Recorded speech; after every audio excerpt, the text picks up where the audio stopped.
Hi guys. Welcome back to our channel. So ഇന്ന് നമ്മൾ react ചെയ്യാൻ പോകുന്നത് ഫൈറ്റർ എന്ന ബോളിവുഡ് സിനിമയുടെ ട്രെയിലറാണ്.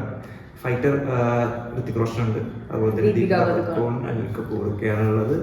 ഡയറക്റ്റ് ചെയ്തിരിക്കുന്നത് സിദ്ധാർത്ഥ് ആനന്ദ്, നമ്മുടെ വാറ് സിനിമയായിട്ട് പുള്ളി പട്ടാൻ സാധിക്കുന്ന പുള്ളിക്ക് ഡയറക്റ്റ് ചെയ്യുന്നത്. ഒരു ആക്ഷൻ ജോണറൊക്കെ ചെയ്യുന്ന പുള്ളി പെർഫെക്റ്റ് ആണ്. അപ്പോൾ എന്തായാലും ഫൈറ്റർ എന്നിട്ട് ഒരു ഫൈറ്റർ പ്ലേസിൻ്റെ ഒക്കെ ഇവിടെ തോന്നുന്നു. ഋതിക് റോഷൻ ഉണ്ട്, അതാണ് മെയിൻ ഹൈലൈറ്റ്. നമ്മുടെ ഋതിക് റോഷൻ ഉണ്ട്. അപ്പോൾ ട്രെയിലർ കണ്ടു നോക്കാം, നമുക്ക് തിരിച്ചു വരാം. फाइटर वो नहीं है जो अपने टारगेट अचीव करता है, वो है जो उन्हें ठोक देता है.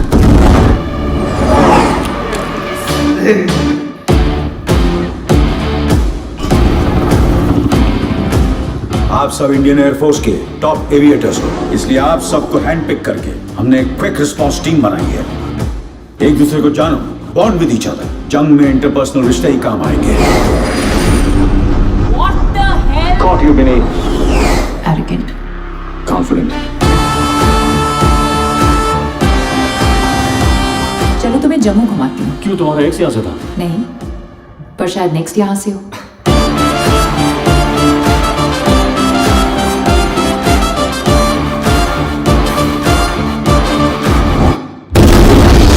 Deadliest terror attack on Indian forces. हमले में हमारे देश ने 40 से ज्यादा जवानों को खो दिया. बॉम्ब ब्लास्ट 26/11 और अब पुलवामा. पिछले 50 सालों में किसी सरकार ने उनकी इन हरकतों का मुंहतोड़ जवाब नहीं दिया, लेकिन अब बस उन्हें दिखाना पड़ेगा कि बाप कौन है.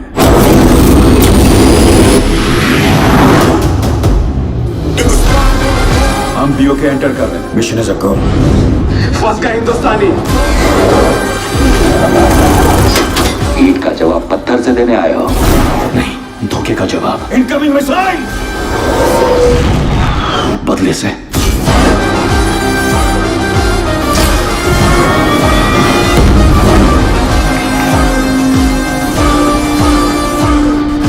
हमने सुसाइड अटैक किया, उन्होंने एयर स्ट्राइक. 4 F-16 पाकिस्तान से श्रीनगर की तरफ बढ़ रहे हैं. अब टेरर अटैक नहीं, जंग होगी. दुनिया में मिल जाएंगे आशिक कई, तो मेरी खुशी के लिए तुमने मुझे रुलाने का फैसला लिया है. पर वतन से हसीन सनम नहीं होता.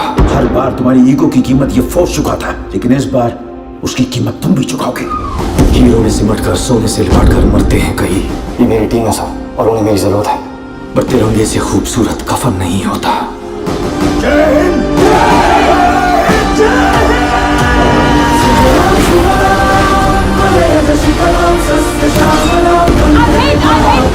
पीओके का मतलब है पाकिस्तान ऑक्यूपाइड कश्मीर. तुमने ऑक्यूपाई किया है, मालिक हम हैं. तो जैसे टेररिस्ट की वजह से अगर हम बदतमीजी पे उतर आए तो तुम्हारा हर मोहल्ला आईओपी बन जाएगा. India occupied Pakistan. जय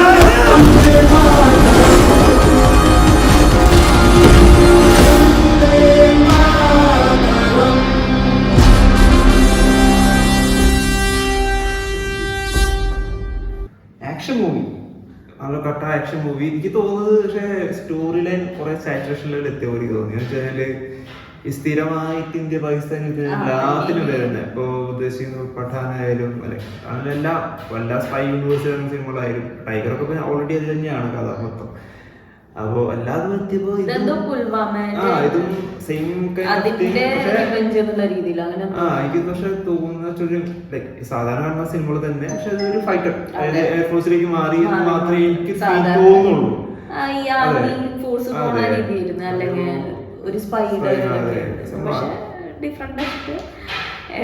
എയർഫോഴ്സ് ആയി എന്ന് മാത്രമേ എനിക്ക് പേഴ്സണലി ഫീൽ. പക്ഷെ ആക്ഷൻ സിനിമാറ്റിമൊക്കെ ആക്ഷൻ നന്നായിട്ടുണ്ട്, എല്ലാം അടിപൊളിയായിട്ടുണ്ട്, നല്ല ലുക്കായിട്ടൊക്കെ ഉണ്ട്. പക്ഷെ സ്റ്റോറി വൈസ് നോക്കുമ്പോൾ എനിക്ക് അത്ര എക്സൈറ്റ്മെന്റ് ഫീൽ ചെയ്തില്ല. കാരണം വെച്ചാൽ നമ്മൾ സ്ഥിരമായിട്ട് കാണുന്ന കഥയിൽ തന്നെ ഒരു എയർഫോഴ്സുമായി ബന്ധപ്പെട്ടുള്ള കഥ, അത്രയും ഒരു ഡിഫറൻസ്. ഒരു സാധാരണ എപ്പോഴും ഇപ്പൊ ലാൻഡ് സോൾജേഴ്സിലെ കഥകളൊക്കെ ആയിരിക്കാം, സ്പൈ യൂണിവേഴ്സിലെ കഥകളായിരിക്കാം. അപ്പൊ മാറ്റി ഒരു എയർഫോഴ്സിലേക്ക് വരുമ്പോൾ ഉണ്ടാകുന്ന വ്യത്യാസങ്ങൾ അത് മാത്രമേ എനിക്ക് ഇതിൽ തോന്നുന്നുള്ളൂ. പ്രത്യേകിച്ച് ഒരു എക്സൈറ്റ്മെന്റ് ഇതിലില്ല, എനിക്ക് ഫീൽ ചെയ്തിട്ടില്ല, അതാണ് സത്യം.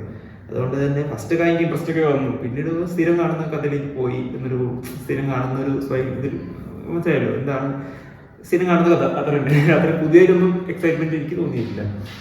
പക്ഷെ എനിക്ക് ഇങ്ങനെ ഈ പാട്രിയോട്ടിക് ഇതാണ് ഇമോഷൻ തന്നെയാണ്. പക്ഷെ നമ്മൾ ചിലപ്പോ ഇപ്പൊ എടുത്ത് കണ്ട കുറെ സിനിമ അതിനെ ഉണ്ടായിരിക്കാം. അപ്പൊ ശരി, അപ്പൊ നമുക്ക് വല്ലപ്പോഴും പക്ഷെ സ്ഥിരമായിട്ട് ഇതിന് കാണുമ്പോഴേ നമുക്കൊന്നും അയ്യോ ഇതിപ്പോ എന്ത് പട്ടാനായാലും എല്ലാം വന്നു എല്ലാം തന്നെയാണ് ബെറ്റർ തന്നെ കാണിക്കുന്നത്. ടൈഗർ 3 ആണെങ്കിൽ അധികം ആയിട്ടില്ല. പെട്ടെന്ന് ഇതുകൂടി വന്നപ്പോ ഇപ്പൊ സ്ഥിരമായി പോയേ വന്നു. ഇപ്പോഴും ഇന്ത്യ പാകിസ്ഥാൻ തന്നെയാണ് നടക്കുന്നത്. ഇപ്പൊ ടൈഗർ 3 പിന്നെ ഓൾറെഡി ബേസ് തന്നെ അങ്ങനെയാണ്. ടൈഗർ ആ ഒരു നമുക്കറിയാം റോയും ISI എന്നുള്ള കഥ അങ്ങനെയാണ് തുടക്കം തന്നെ. അപ്പൊ എന്തായാലും പാകിസ്ഥാനായിട്ടാണ്. പക്ഷെ ഇത് കുറച്ചുകൂടി എത്തി സാച്ചുറേഷൻ ലെവൽ എത്തിയ പോലൊരു ഫീൽ എത്തിയിട്ടുണ്ട്. പക്ഷെ കാസ്റ്റിംഗ് ഒക്കെ നോക്കുകയാണെങ്കിൽ കാസ്റ്റിംഗ് ആണ്, ഉണ്ട്, ആക്ഷൻ ഒക്കെ തന്നിട്ടുണ്ട്, എല്ലാം അടിപൊളിയാണ്. പക്ഷെ സ്റ്റോറി ലൈൻ എന്തൊരു തൃപ്തിയായിരുന്നു, എക്സൈറ്റ്മെന്റ് കുറവാണ്, അത്രേ ഉള്ളൂ. പക്ഷെ ട്രെയിലർ അടിപൊളിയായിട്ടുണ്ട്. അവസാനമൊക്കെ ഭയങ്കരമായിട്ടുള്ള ആക്ഷൻ സീക്വൻസ് എല്ലാം ഉണ്ട്.